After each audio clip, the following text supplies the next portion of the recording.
रतन टाटा। ये नाम सुनते ही हर भारतीय के मन में सम्मान, प्रशंसा और गर्व का भाव आता है। प्रतिष्ठित टाटा परिवार में जन्मे रतन टाटा की कहानी सिर्फ विरासत की नहीं है, बल्कि समर्पण और राष्ट्र निर्माण की कहानी है। बचपन से ही उन्होंने विनम्रता और कड़ी मेहनत जैसे गुणों को आत्मसात किया, जो उनके नेतृत्व की पहचान बने। ये लेख रतन टाटा के असाधारण सफर में झांकता है, उनके जीवन और भारत के सामाजिक और आर्थिक परिदृश्य में उनके योगदानों का पता लगाता है।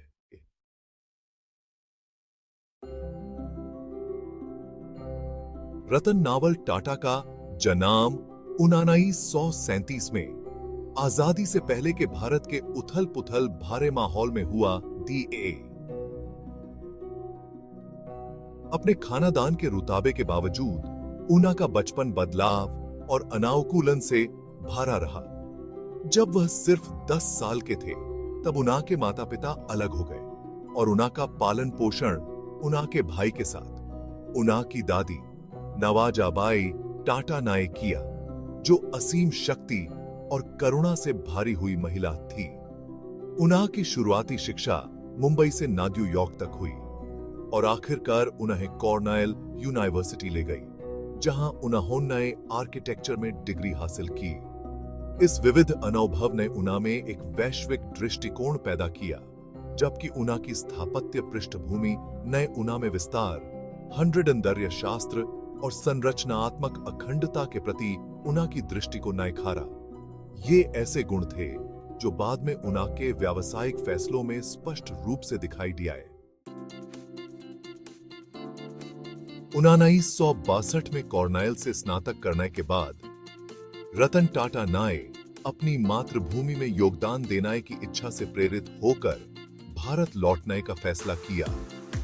उन्होंने टाटा समूह में अपना सफर शुरू किया, किसी विशेषाधिकार प्राप्त पद से नहीं, बल्कि टाटा स्टील के कारखाने से।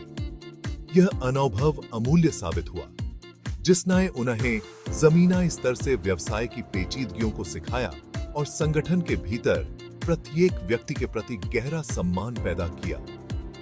अगले 2 दशकों में उन्होंने टाटा समूह की कंपनियों के विविध पोर्टफोलियो के भीतर विभिन्न पार्टों पर रहते हुए लगन से रैंकों में अपना काम किया। उनका तेज व्यावसायिक कौशल सभी वर्गों के लोगों से जुड़ने की उना की क्षमता के साथ उन्हें अपार क्षमता वाले नायता के रूप में चिन्हित करता था। भाग 4।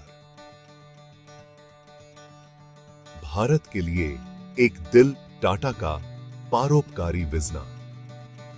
अपनी कॉर्पोरेट उपलब्धियों से परे रतन टाटा को सामाजिक भलाई के प्रति उनकी गहरी प्रतिबद्धता के लिए समान रूप से पहचाना जाता है। वह एक मजबूत राष्ट्र के स्तंभों शिक्षा, स्वास्थ्य सेवा और गरीबी उन्मूलन की शक्ति में दृढ़ता से विश्वास करते हैं। उनके नेतृत्व में भारत के सबसे पुराने और सबसे बड़े परोपकारी संगठनों में से एक टाटा ट्रस्ट नए सिरे से जोश और फोकस देखा।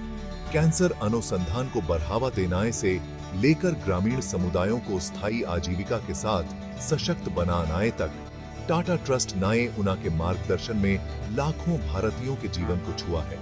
उना का परोपकारी दृष्टिकोण वित्तीय सहायता से कहीं आगे जाता है। यह स्थायी समाधानों के माध्यम से स्थायी प्रभाव पैदा करने और समुदायों को आत्मनिर्भर बनाने के लिए सशक्त बनाने के बारे में है।